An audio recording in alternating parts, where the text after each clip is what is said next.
when we were learning last week. We were up to see if Yudalef.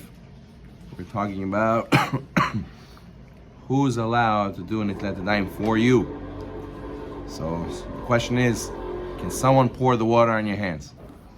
So we said that Maran writes in Yudalef that everyone's able to pour water on your hands, even a deaf mute, a shoteh, a child, a goy, nida, for bread. Right. Then the Rama said a child under 6 is considered like a kof, is like a monkey, doesn't have any kavanah, under 6 years old. And then there's a mahloket by a monkey. Can a monkey do nitlat yadayim for you or not?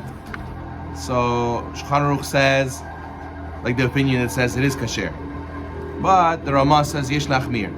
You should be machmir not to let a monkey, or the Rama says, or a child under 6 to wash your hands for you. And we explained last time that at the end of the day, a deaf mute, a shoteh, underage, under bar mitzvah boy, and a goy and a nida, they know what they're doing. They know what it means to pour water on something, and that should be enough to fulfill the mitzvah for you of nitlat yadayim. However, a monkey or a child under 6, they don't have kavanah, they don't know what they're doing. You tell them to go like this, monkey see, monkey do. He has no idea why he's doing what he's doing. He sees you doing it, or you train him to do it, so he does it. He doesn't understand the significance of this action. So therefore, that's why it's mahloket. That's why it's mahloket if it counts as nitila or not. What? You would think that for the mitzvah to count, you have to have the person who's pouring the water on you he should have in mind that he's pouring water for you for the intention of washing your hands. But a monkey doesn't know what it means to wash hands. He has no idea what that is. He has no idea what is the concept of pouring water on the hands. So you would think that doesn't count as nitlat yadayim because he has no idea what he's doing. So Shulchan Aruch says no, even a monkey's kasher, and the Rama argues. Rama says you should be machmir not to let a monkey do it for you for the mitzvah of nitlat yadayim. But you have what to rely on if you use a monkey. But la halacha, it counts. What about goy? Same status as monkey? Goy, no, he's smarter. He has more kavanah. Oh, so just knowledge that you're washing someone's hands? Yes. Oh. So goy doesn't have to know the laws of nitlat yadayim or the idea of the mitzvah. He just has to know, I know what it means to pour water on somebody's hands. He's washing his hands, that's it. So I'm helping him wash his hands. That's enough for it to fulfill the mitzvah. What about a lady who's nida? The lady's a nida. She's also she's allowed to also pour water on his hands for nitlat yadayim. It's not asur. Allowed? Yes, it's allowed. Okay.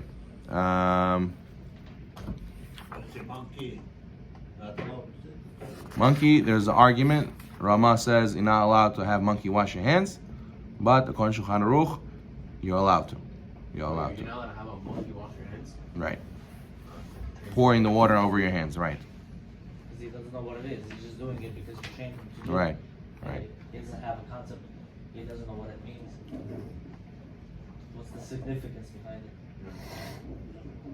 Okay, so then when we said Isha Nida, we were talking about someone who's not your wife.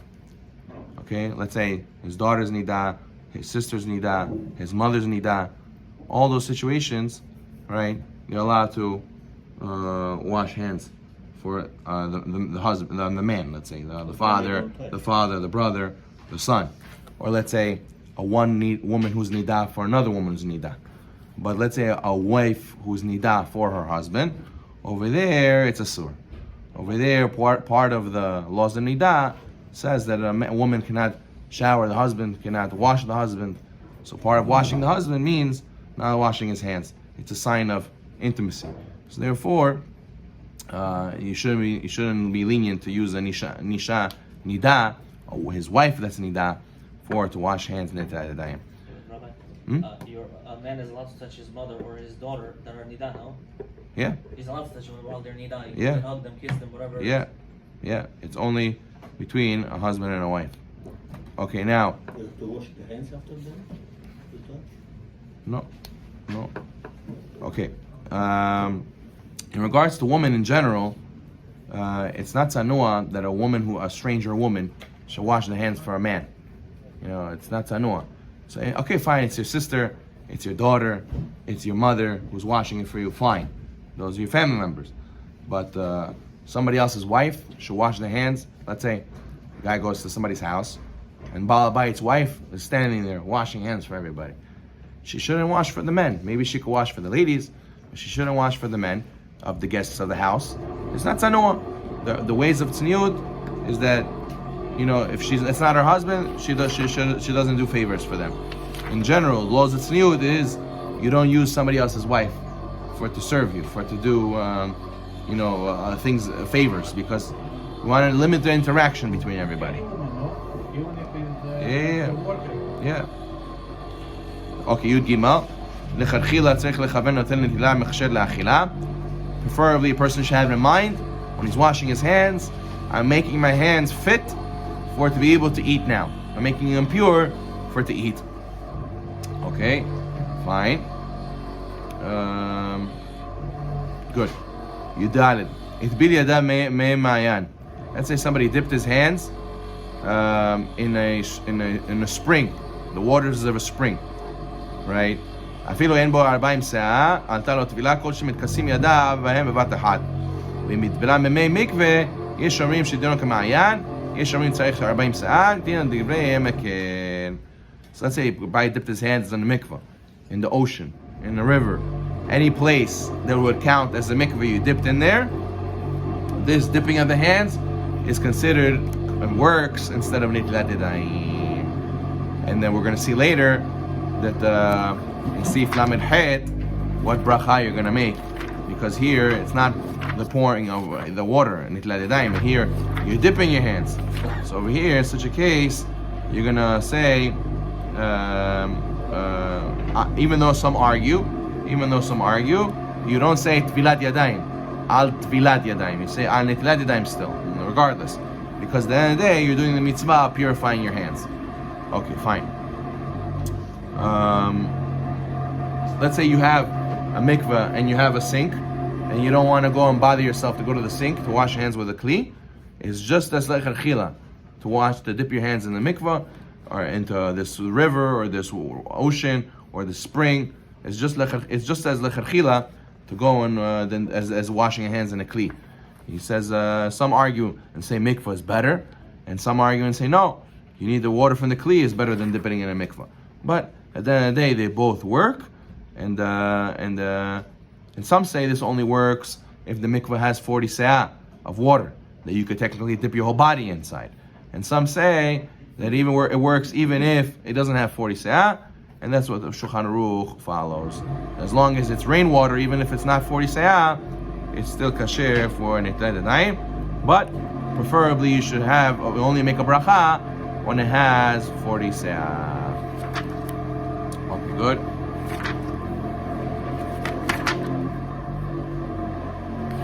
That. Okay, Tedvav. Meg shamim shem zuchalim. Right? Yesh behem marbim se'ah, yesh letzapeg im toel behem yadav. If they have rainwater, let's say, rainwater that's moving rainwater, right? So the question is, it has 40 se'ah, there's a lot of rainwater, 40 se'ah in one place. It's not necessarily considered a mikveh. Mikveh has to be in ground vessel to receive the rainwater. But you have this big thing that's above ground, let's say, and it's not a mikveh, but it has 40 se'ah of rainwater running through it. So as the Shulchan Aruch says, in such a case, since it doesn't have formally a status of mikveh, and it's rainwater that's moving, it's a doubt. There's a mahloket, there's a doubt if it's considered kasher for netilat yadayim. And shat dahak, in a case where nobody has other water, you could dip your hands in there without bracha. Okay, fine. If you have a mikvah, you're gonna dip 1, 2, 3, and then dip 1, 2, 3 on netilat yadayim. That's it. Okay, that's zayin. Arba se'ah mayim she'ovim shebakarka. L'Rambam. The water does not become tameh after the first Right. time you put it in. Right. Because it's clean. Right. 40 שאה מים שאובים שבקרקע לרמב"ם אין מדלים ואין בידיים, לראב"ד מטבילים, שאובה שמשוחה כולה גם לרמב"ם מטבילים בהם בידיים. Let's say you have מים שאובים, right? מים שאובים is drawn water. The mikveh has to be rainwater that came naturally. If it was put through a pipe, put through a hose, it's מים שאובים, it's drawn water. Drawn water is not kasher for mikveh. So the question is, what did he do? He dipped his hands in mayim shovim, in drawn water through a pipe, and he dipped his hands in there. According to many Rishonim, netilah doesn't count, even if there's 40 se'ah, because this tvilah does not count because it's not a mikvah, it's drawn water, and therefore you should try not to use that water. But if some Rishonim do, the Ravad says it counts, it does work for netilat yadayim, even if it's drawn water. Only for mikvah it doesn't count if it's drawn water. Still, since it's an argument, so therefore better to avoid using this situation. However, כל זה אינו לעניין 40 שאה מים שאובים שבקרקע ומים שאובים בתוך כלי מחובר לקרקע, אפילו אם יש בהם 40 שאה, אין טבילת ידיים תוכה מועילה כלל לכל הדעות. This is only when you have 40 se'ah water in the ground. But if you have 40 se'ah in a vessel that's attached to the ground, there everyone agrees it's not kasher for netilat yadayim. So basically, comes out that if it's not a real mikveh, it's very unlikely that you'll be able to use it for netilat yadayim. Okay, fine.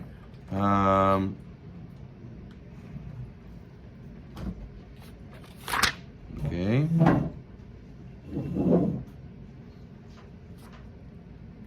מטביל ידיו אין צריך שתי פעמים ולא ניגוב ולא להגביה ידיו.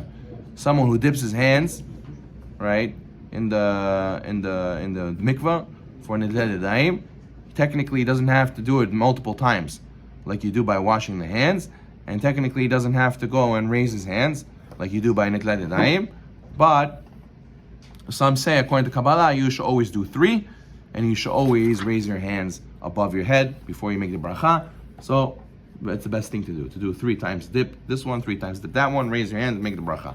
That's the best thing to do according to Kabbalah. So I wish higher than head. No, equal to the head, across from the head. Yeah. Yes. One thing he wants to say is more. Okay, no problem. Okay, what's that father? If I didn't plan on eating with him, is it fine? I can still say it? Yeah, you can still say it.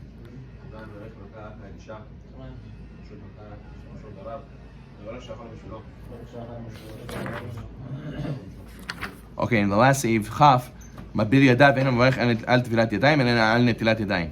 So someone who washes his hands in the mikvah like this by dipping his hands, he has to say al netilat yadayim, and you don't say al tevilat yadayim. Even though the Ramah says, some say you should say al tevilat yadayim or al shtifat yadayim, still the Shulchan Aruch says you say netilat yadayim like you regularly do on regular netilat yadayim. The reason is he doesn't have a vessel. That's why he's doing it. Yeah, that's But if a. you have a vessel, it's always. So that's machlok rishonim. It's machlok rishonim. If you have a vessel and you have a mikvah, can I just dip my hands, or do I need to use the vessel? Some say, yeah, if you have a vessel, it's always better to use vessel. What's the whistle? Huh? What's the vessel? Something. So if I don't have a vessel, so obviously you use the mikvah. But if I have a vessel, some say you should always use the vessel, and some say no. Why? Mikvah is just as purific, is just as pure as washing the hands. So there's no difference. So you have what to rely on. But the best thing is to fulfill all opinions is always to use the vessel. But if you don't have vessel, after you use the bathroom, you can use like regular. That's like a Open the sink and run your hands inside. For to wash hands bread, no. To wash hands bread, no. Bathroom, technically, yeah, but you should wash your hands again before you want to pray. If you want to pray, Outside of you should wash your hands with a vessel somewhere else. When you come to shul, you should wash your hands in the sink before you pray. and you say No. Every time you use the bathroom, you need to wash your hands with a cup. You need to say a bracha also. Asher yatzar. yeah. If you don't have a cup, you can wash your hands under the sink without a cup. How, like 3 times Yes, you do one, right? And then you're gonna go outside the bathroom, and you're gonna dry your hands, and you can say bracha. Problem is, when you come to shul to pray mincha, come to shul to pray arvit, you still need to wash your hands with a cup. Because to pray, you always need to use a cup. You didn't use a cup. If You understand? Wash at home, If you wash at home without a cup, you need to still come and wash with the cup. With the cup. If you wash with the cup at home, That's it. But you maybe you have tie to wash something. in the shul too. Where did you wash with a cup? At home. Where in the home? In the bathroom? In the kitchen. In the kitchen? Yeah, then it's fine. It's good. You don't need to wash your hands again here. But he was talking about where he washed at home in the bathroom with no cup. No, I thought something maybe on the way, maybe. No. If you washed properly at home, you don't have to wash again here. But in the case where you don't have a cup at home, or you went to a hotel, you didn't bring cup with you. A lot of times this happens. Person goes away vacation. Oh, no cup. What do we do now? I don't know. What do we do? So over there, he has to, before he prays, he has to wash his hands with a cup. Can you use a plastic cup? Those. Yeah. Okay, fine. We'll start Kuf Samech and we'll stop. So then there's a different halachot of the water. The water, what kind of water can you use for nitila? מים שנשתמו הראיהם בין מעצמם מחמד עצמן בין מחמד דבר שנפל לתוכן בין מחמד מקומם פסולים. Water that changed color because something that fell inside, because it was old, or because of the place that it was in, as long as it changed color, it's pasul, does not count for nitlat yadayim. Baruch Adonai Olam. Amen.